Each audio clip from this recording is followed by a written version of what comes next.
Meron tayong mahalagang babala tungkol sa whooping cough or pertussis. Kamakailan lang nagdeklara ng outbreak ang Quezon City ng pertussis.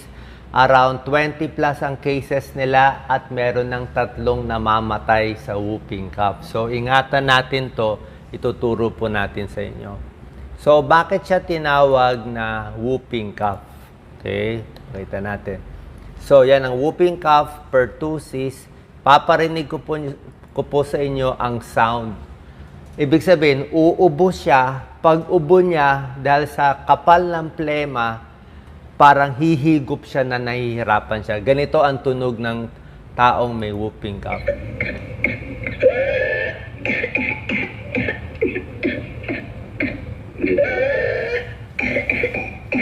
Siya talaga.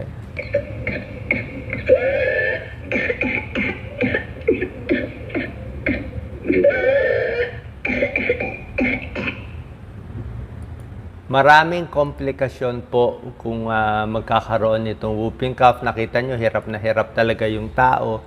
Yung iba sa lakas ng ubo, nagka-crack yung ribs, naglulus-lus, maraming mga komplikasyon.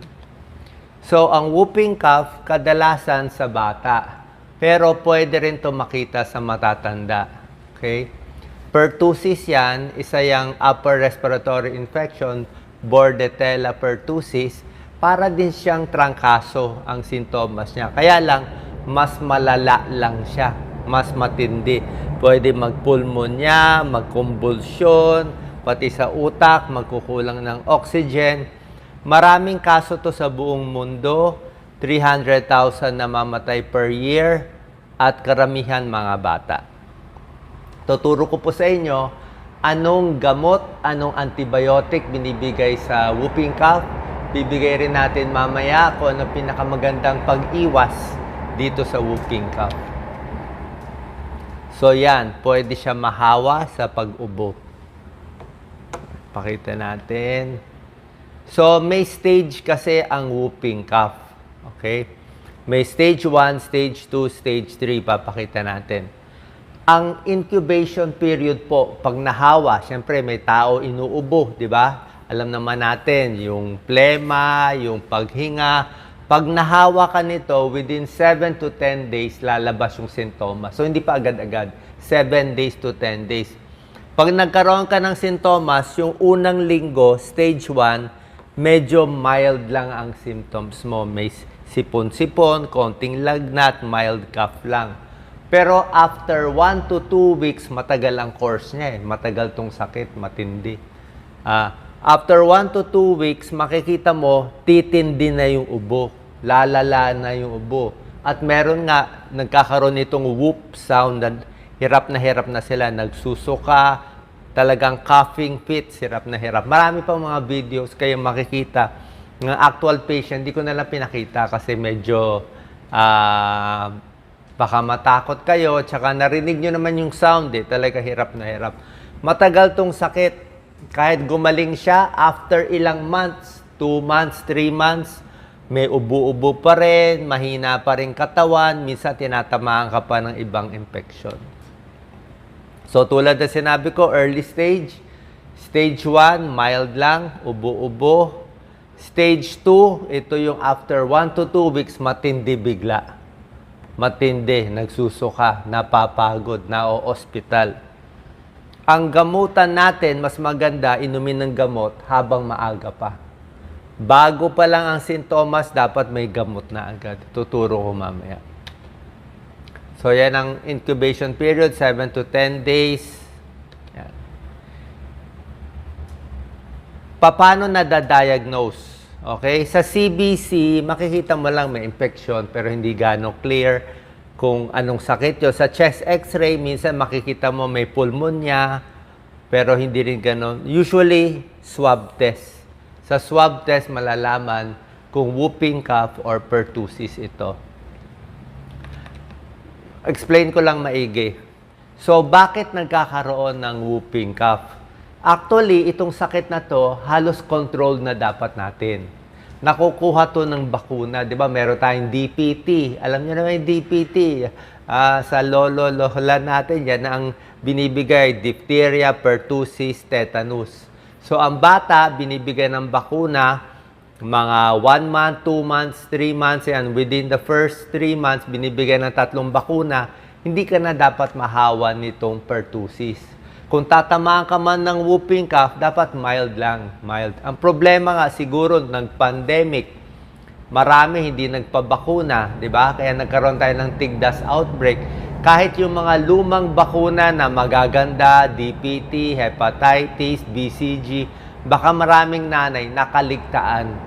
So pag hindi nabakunahan yung bata, tinamaan nito, pwedeng matindi. Kaya nga ngayon nakita natin may 3 ngang namatay ayon doon sa isang report. Pag nabakunahan na yung bata, actually safe na siya hanggang teenagers. Kahit teenager ka, basta nabakunahan ka dati, mas mild na dapat ang tama sa'yo. Okay?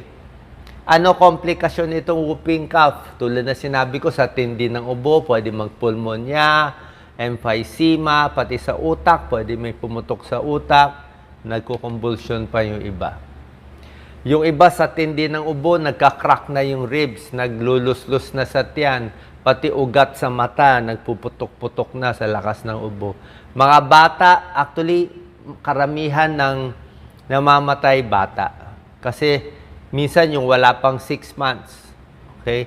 Hirap huminga, nagiging blue yung muka, hindi na kumakain, hindi humihinga, nagkukumbulsyon.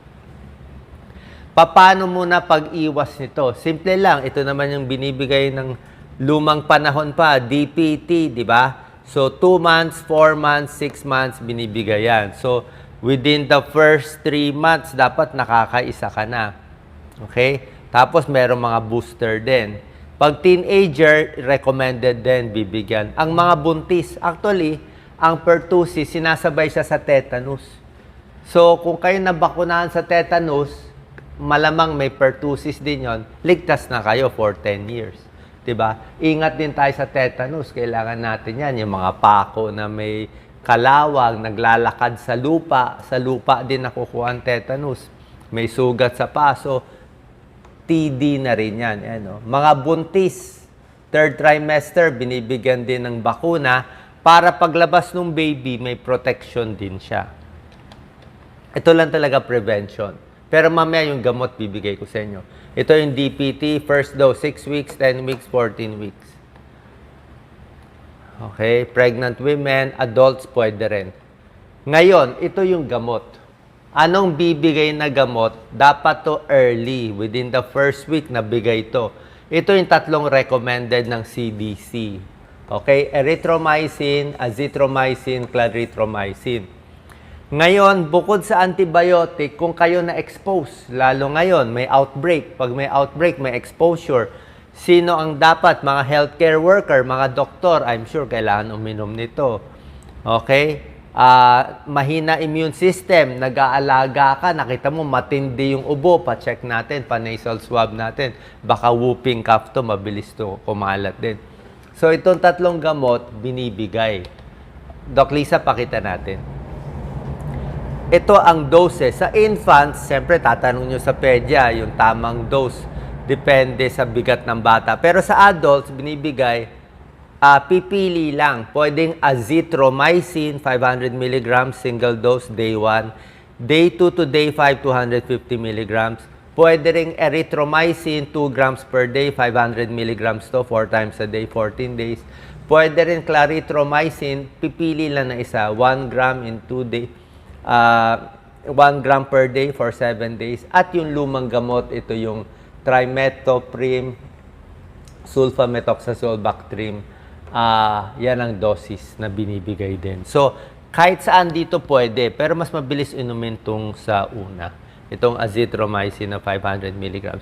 After meals lang, ako nagtatae ako dito. Dapat medyo may laman ng tiyan. So, ito ang binibigay para sa gamutan at para sa na-expose. Diba? Pero ano mas maganda? Para sa akin kasi, itong Antibiotic, syempre, kahit na expose ka, uminom ka nito, protected ka lang siguro ng ilang linggo. 'Di ba? Hindi siya ilang taon, ilang linggo lang. After 1 month, baka mahawa ka na ulit. So,